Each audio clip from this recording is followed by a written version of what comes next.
it counts. And you do look good. So, hi Facebook family! Hi Teal Center! This is Angelee. It is a little bit after 3, so I do apologize for getting to you at like 3:08, but trust me, the wait was worth it. Today is Wednesday. What day is it, Kate? It's like Wednesday the 15th. It's tax day. Like in the real world, we would all be nervous about, hey, did you get your taxes in today? So today is Wednesday, April 15th. And I've got my guest, Kate Stewart, here with me. Hi, Facebook Live. We already have somebody watching, Kate, so apologize, Facebook friends, if we are like going in and out of our... There, now you're focused. Focus, Facebook. I'm so excited. Today we have Kate Stewart here on Ask Angelee every day at 3, and we're going to be talking about the diaphragm. The diaphragm is a fascinating muscle. Oh my gosh, I was learning about it all last week, but particularly yesterday when I was reading Travell and Simons. And what's interesting and timely about the diaphragm is influence on breathing. And Kate is an acupuncturist with us at the Teal Center, and she knows so much about the diaphragm and its influence on particularly COVID, and what we can do to strengthen our diaphragm muscle and how that can help us when we're preparing ourselves for being the best we can be when it comes to whatever might come our way. So, does that make sense? Indeed. Could you hear me okay? All right. So, I think that covers our check-in. As you know, in our Facebook Lives, if you say something and you type it here, I will see it in the comments section, and at the end of our 4-part Ask Angelee every day at 3, we will go on to your comments and we'll answer your questions right here, live, as we talk. Your comments will be answered. So that's one of the unique things about how we can reach out and touch our clients, even though we are operating from a distance. So that's why we do this. The main thing is to show you that we care about you, and we're here reaching out to our clients from a distance with our virtual sessions and our education, our breathing exercises. We're here to help you, and we're all going to get through this together. So now let's move on to our muscle minute. I'll be asking Kate to chime in for sure. Now, when I was doing a Facebook call with my mom earlier today, I told her that we were going to do the diaphragm muscle, and she said, "You mean that method of birth control? That diaphragm? No." Same shape, different diaphragm. And it is. It's the same shape, but a different diaphragm. So the diaphragm is not what you think as far as that goes. It's a muscle in your body. Tried to explain it to her mom. It's a muscle that goes to divide the upper portion of your inner cavity to include your lungs, and the lower portion of your inner cavity to include all of your viscera and stomach and intestines and things like that. It's when we were doing dissection in PT school, it's the muscle that divides the lungs and all of the viscera. And what does it do? Well, let's go over the origin and insertion first. It's basically connected on your sternum. So it's got 3 portions: the sternal, the costal, and the lumbar. What does that mean? It connects from your sternum, from your costal, from your ribs, and from your lumbar. So all of this, it's got a connection there, and Kate's got a great graphic that she'll go over with us in a minute. And when it flexes, it expands the lungs. So anybody that's been in some kind of band activity, when you breathe from your diaphragm, you're extending your lungs and you're breathing like this.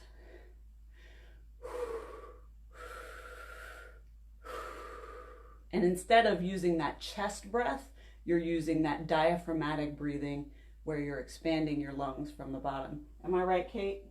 Correct me if I'm saying anything incorrect. Okay. Nope, you're good. Awesome. I'm learning. Yesterday, Rena did a wonderful breath practice with us. She used our diaphragm to breathe, and it's really a powerful and amazing muscle in that regard.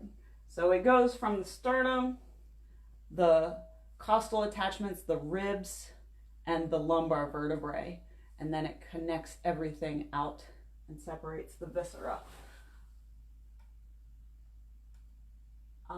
If you have a trigger point in your diaphragm, you may have pain in these areas. There's a red portion here. It refers pain here, and it refers pain all the way up to the clavicle. Interesting how it does that. It's because of the nerve that innervates the diaphragm and how that nerve distributes the pain throughout the body. Trigger points are interesting that way, whereas the problem muscle will be here, and then it will manifest itself as pain all the way up here. So interesting pain and referral pattern for that. If you look on the earlier posts here on the Teal Center webpage, I did put 3 videos that you can watch as far as self-treatment, how you can dig into that diaphragm under the ribs and really treat from an interesting perspective. I'm not going to go over the self-treatment in detail now because I really want to get to Kate's interview and talk to her about that. Maybe as we're talking together, Kate can walk me through a self-treatment and you can see what does virtual massage look like from a distance for this really vital muscle. So, Kate, can I bring you in? I've got your graphic here. Nice. And I know you've prepared some words for us. I would love for you to kind of take center stage and tell us more about Chinese medicine and the influence on the diaphragm and things like that. I do want to get you like closer to the camera. Hi, Kate. How's this? Hi. How's this for a Zoom meeting? Oh. All right. And just so I can be clear on time, do we have a hard stop at 3:30 or can we go past a bit so I know how to pace myself? You can take as long as you want. Let me get comfortable because okay. I want you to educate me, basically. Okay. Educate me on the diaphragm. And I've told Angelee, I can talk about Chinese medicine all afternoon. So Angelee, rein me in.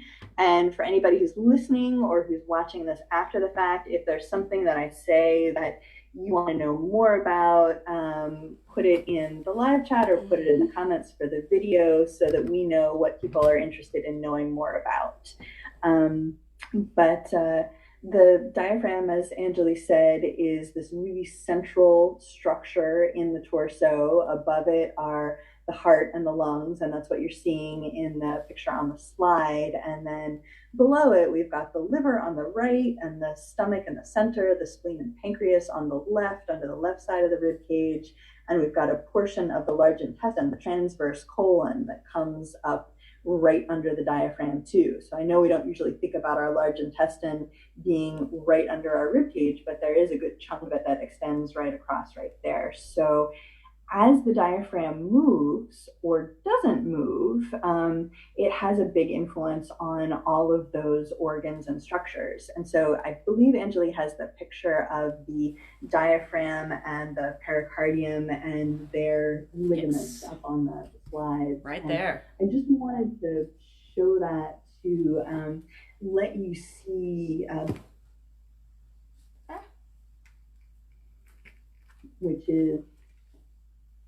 We lost you, Kate. 1 second.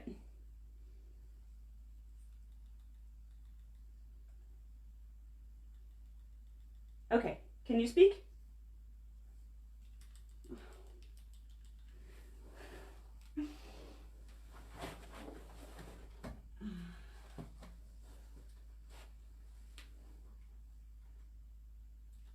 How about now? All right, let me know. Can you hear Yes, me? yes, you're live. Yes. Excellent. Okay. All right, so I'm going on all about all of this just sort of in answer to the question like why should we care about our diaphragm? It's this unusual muscle that we don't really think about. We can't really see it. You know, you can't flex and make a sexy diaphragm muscle. It's not like a bicep or an ab, but it's important. And the reason it is important and that we should care about it is that it's connected to all of these other things. So if you look again in the picture, you see the connection between the diaphragm and the pericardium, which is connective tissue wrapping around the heart that protects the heart.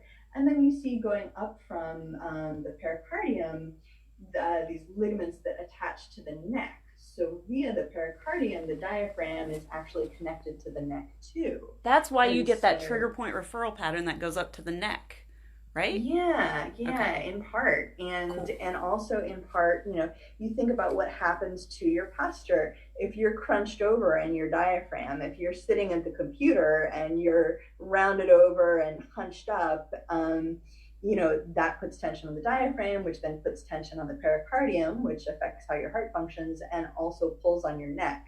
So instead of going from this nice upright aligned place where the diaphragm has lots of room to move, Mm-hmm. you know, you end up kind of hunched up like this and crunching all of those organs and putting strain on your neck. And a lot of us are working from home and in less than optimal ergonomic setups at our desk. Yes. So we're doing more of this crunched up computer posture than is good for us, which is why it's really important to do movements that open the chest out. One of the most basic things that I'll recommend for folks for their diaphragm is to take a towel and roll it up and put that under your spine. So put the top of the towel kind of at the base of your neck and put it long ways along your spine and lie down on the floor on that towel with your arms spread out. That'll give you a nice passive stretch through the upper chest. And it will also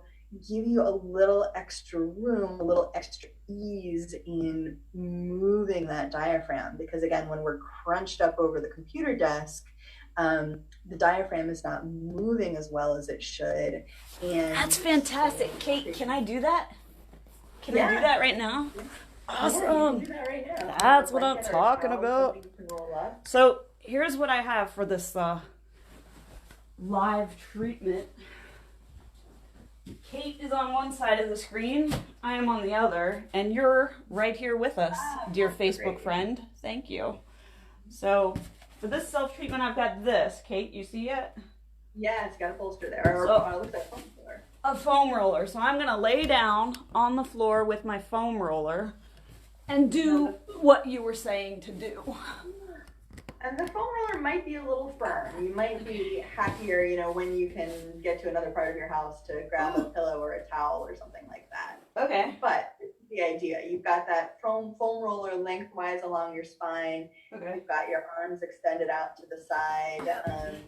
And because your spine is lifted and pushed forward, the arms are falling back, which creates this nice opening in the upper chest. Gives a little more space for the lungs to expand. Wow, How does that feel? This feels fantastic. Yeah. And then if you put some mindfulness and some intentionality into your breathing while you're doing that, you can feel that your diaphragm is moving as you breathe. You're having some expansion in the lower abdomen. There's room for your lungs to expand when you breathe in. And when you breathe out, your belly falls and your ribs fall a little bit. And it should feel like a nice stretch as you do that. I feel it, Kate. Excellent. And, you know, why is it important that we do this? You know, again, when we're in our crunched up computer posture, our diaphragm is usually not moving so much. If we're stressed out while we're at the computer, often we're also holding our breath, which is freezing up the diaphragm even more. And when the diaphragm is not moving, the lungs don't get that massage from below that the diaphragm does. And so we get sort of these stale pockets and accumulations, and we also don't get great oxygenation. The bottom part of our lungs is much more efficient at oxygenating our blood than the upper part of our lungs. So if we're able to breathe fully, get oxygen exchange going in the lower part of the lungs with the diaphragmatic movement, then we can have clearer thinking, we'll have less muscle pain, we'll have more energy because our blood's getting more oxygen. So let me get this right. If your diaphragm isn't working, then the bottom portion, like the whole bottom third of your lungs, is not as efficient as it could be. This is true. Those lungs need to expand. You need to draw the air that you breathe all the way down there. And if the diaphragm is not descending as you breathe in to allow those lower parts of your lungs to move and expand and receive air, then you're not getting the air down there. Whatever's in there is getting stale, and you're not getting the benefit of that really effective oxygenation down there. That's fantastic. Thanks, Kate. Yeah, okay. And what else we're all concerned about respiratory viruses. We just want our lungs in as best shape as possible. Yep. What else can I do to treat the diaphragm? I saw some videos. What else can you do to treat the diaphragm? You can stretch any. We often, after we get up from the computer or sitting still for a long time, we'll want to put our hands up over our head. Mm-hmm. We'll want to, grasp one wrist and lean to the side. You can feel, you're also getting some of the intercostal muscles and other things going on. Yeah. But you can feel, as you push up and stretch overhead, as you lean to the side, you can try leaning forward a little bit, flexing that thoracic spine a little bit. Yeah. You can try pushing your lower rib cage forward a little bit. Yep. All of those, since the diaphragm is shaped like a dome, all of those different movements are going to get different parts of the diaphragm. I can feel it. I feel like the muscle that I'm envisioning of the diaphragm in between, the lungs and the viscera, is stretching as I'm making these movements. So that's really helpful. Yeah. And there is, so there are a couple acupuncture points we'll talk about in a minute. So we're talking about the diaphragm and the lungs. Yay! And what it's doing for the organs above it. It also massages the organs below it. So we need to be moving with that, or breathing with diaphragmatic movement to give some massage to our liver, to keep the blood circulating and moving well through the liver, to keep it functioning efficiently, to help our digestion. There are some very important structures that go through the diaphragm. There's a little hole in the diaphragm. Yes. So our esophagus, where we swallow our food, can connect to our stomach. Yep. And the food doesn't just stop at the diaphragm. It needs to go all the way down through to the stomach. It's funny when you say, I'm zooming in on the picture that we have on the screen, because when you say these things, I'm picturing in my head when I did a dissection of the body and how it had that hole in the muscle. And I thought it was just, it's like no other muscle in the body. It's so fascinating.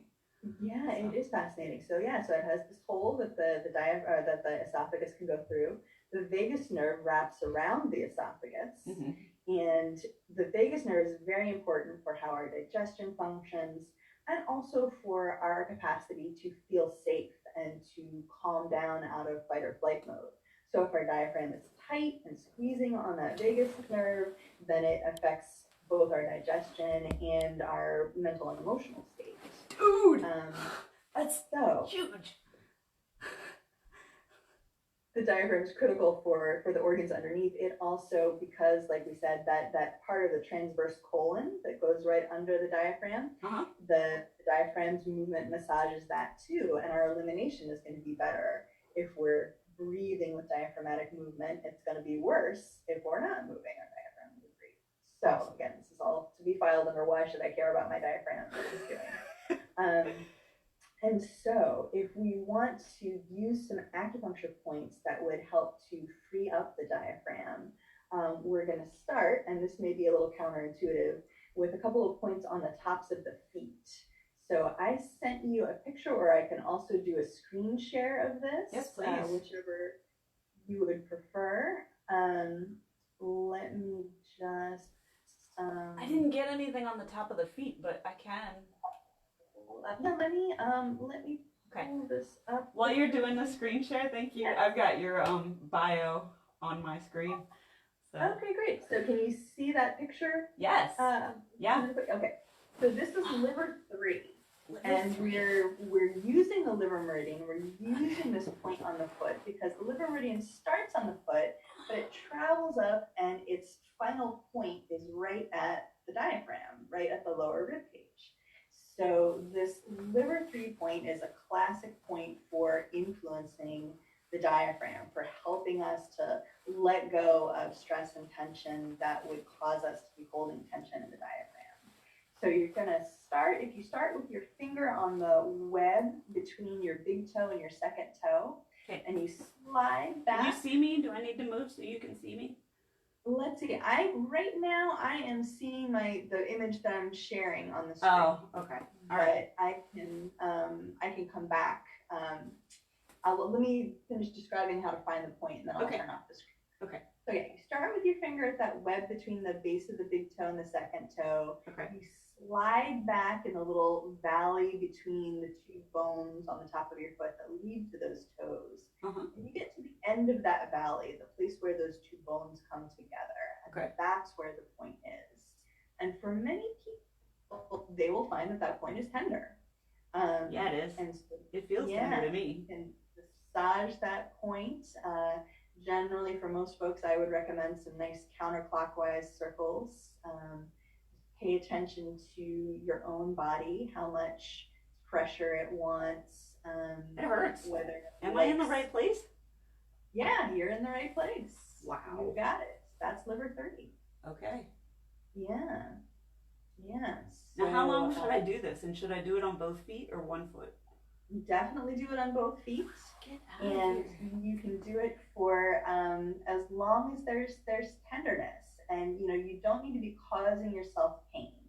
So, we're not aiming to really jam our fingers in there and make it hurt. If there's a little bit of that, oh, it's tender, but it hurts really good to massage it, that's great. But, we want to be gentle, and we want to respect what feels good to our body. So if a very light touch feels good to you, that's fine to use too. Just go with what feels good to your body. Now, how do you know that it's better? When it's, okay, I feel a difference. I feel a difference on my right foot, but not on my left yet.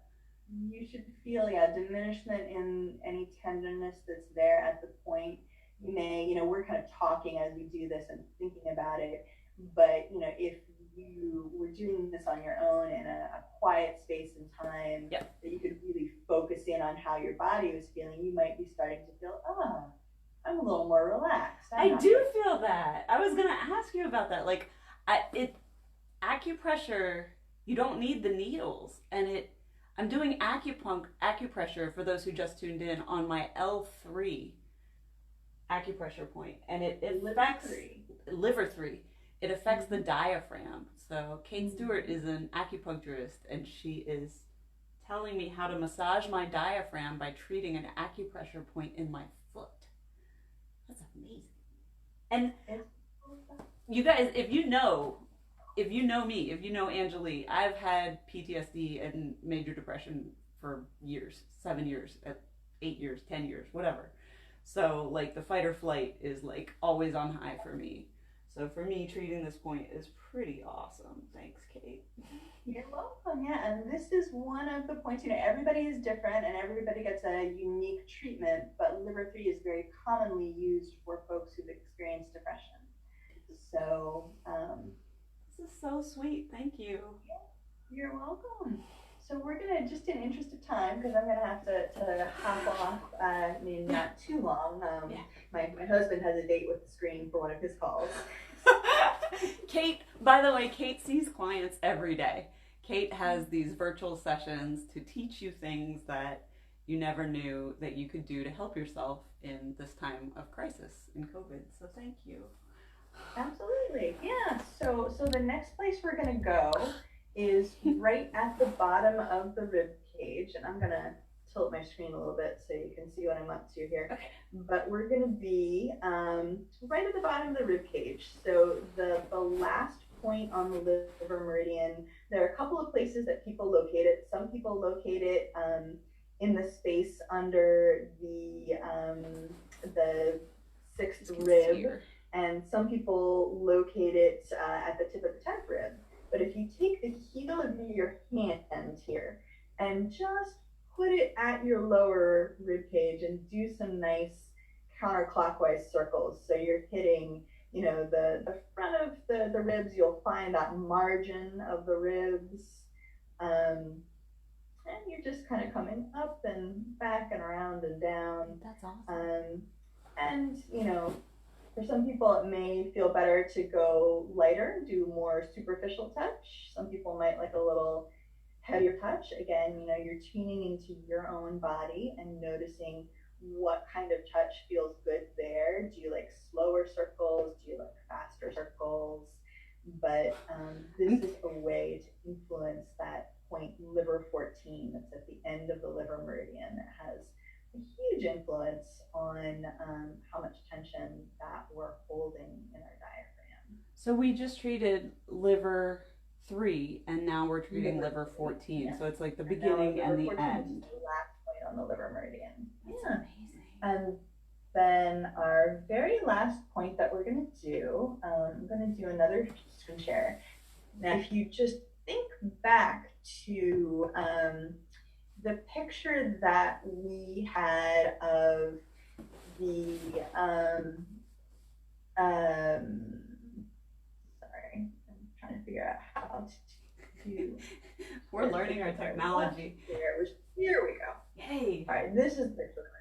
Yeah, so if we think back to the picture of the pericardium and the diaphragm and how closely related they are, how the pericardium sits right on top of the diaphragm, got that pulled up, connected by tendons and ligaments. It's not a big surprise that we would then use a point on the pericardium meridian, which is on the inside of the arm. So we're going to look at pericardium 6 here. Okay. Yeah, it's on the inside of the arm. If you take your hand here, and you're gonna make a fist, and you're gonna find some tendons that will pop out. So there's a tendon on the thumb side. That's the flexor carpi radialis, if we want to be fancy. Yep. And then there's the middle tendon, which is the flexor, or then the palmaris longus tendon. Anyway, we're between those two tendons that are on the thumb side. Kate, you're speaking my language. I love it. You're going to put your index finger on the wrist crease, so that little place where you've got wrinkly lines where your wrist bends. Okay. And then you're going to put your middle and your ring finger down. You're in that groove between the two tendons. Your ring finger is going to fall into the pericardium 6 point. So you've got 1, 2, 3 finger widths down from that wrinkly wrist crease, and you're in between the tendons. Okay. Yeah. Right here. Yeah. So this is a classic point for relaxing the diaphragm, opening the chest, and calming the heart. So in addition to having a physical effect on the diaphragm itself, we're also calming the heart. Who knew acupressure points can be done from a distance in such, like, it's dramatic. You could probably see even the way I'm talking. Like, when I usually start these lives, you know, I get pretty, it's a positive anxious. It's a wonderful. But this, like, the body relaxation that's happening as I do the self-treatment is like bringing me down a notch. This is amazing. Yeah. This is a lot of what I do in my virtual sessions, is, you know, listening to people and helping them find the points that are going to be most helpful for them. But pretty much everybody these days is carrying some diaphragm tension. We tend to tighten up in that area when we're stressed, and everybody has their own version of stress or their own reasons to be stressed right now. So I would expect there's a lot of diaphragm tension out there, and these are points that can be used by pretty much anybody to help ease that. This is so helpful in this time of stress when you're by yourself and you're in your house and you're doing the social distancing, just like everybody's told us to do, and you don't have a lot of money and you can't get a bunch of drugs and you can't see your massage therapist, you can't see your acupuncturist. I know that I can press here, here, and here, and I feel so much more in control of my emotions, of my health, of what's going on inside of me. So that's fantastic. So fantastic. Thank you, Kate. That's what we would expect to notice with those points. So I'm really glad that you're getting that benefit. And yeah, that's what I'm all about. And I know that the Teal Center is all about, is just teaching people things that will empower them to be able to care for themselves, to know their own body, to support their own optimal health. Yeah, I totally feel like I've got it.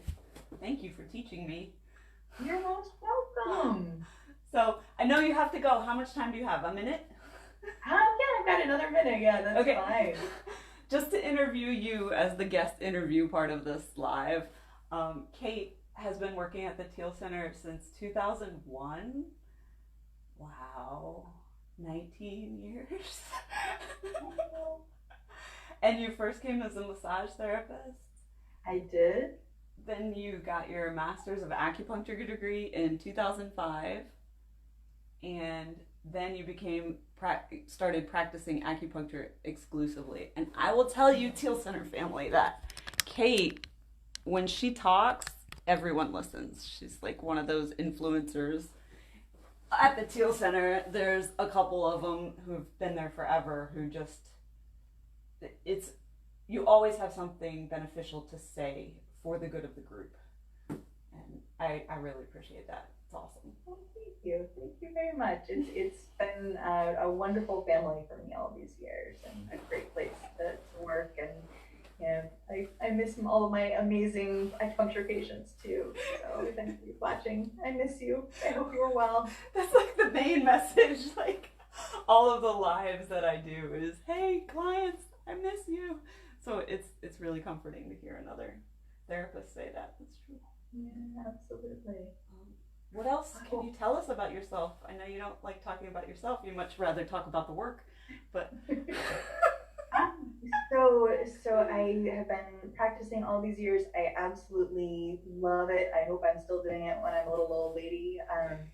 And I help people with all kinds of things, digestive issues and asthma and women's health and musculoskeletal pain and migraines and allergies and all kinds of things.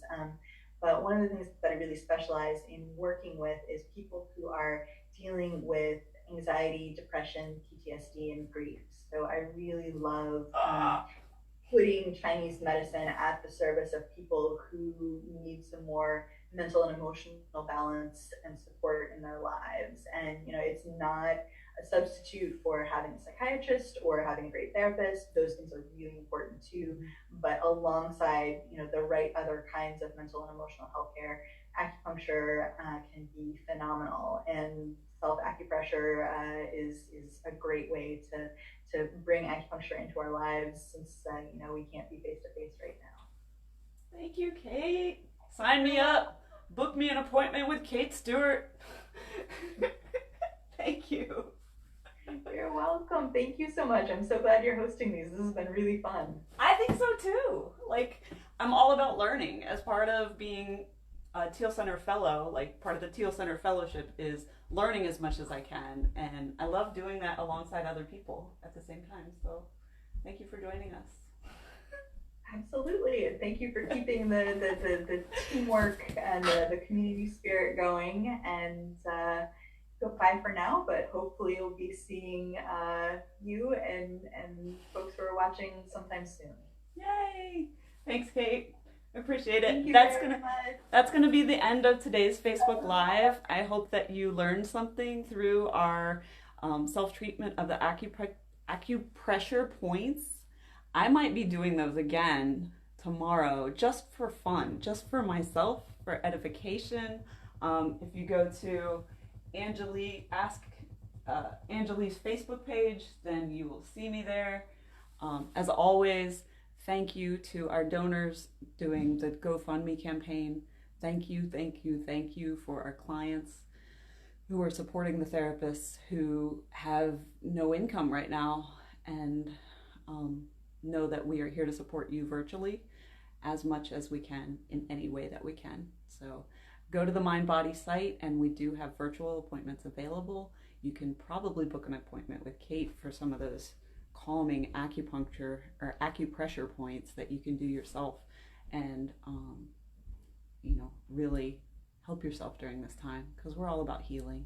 So thanks for watching. That's the end of today's Ask Angelee at 3 Facebook Live.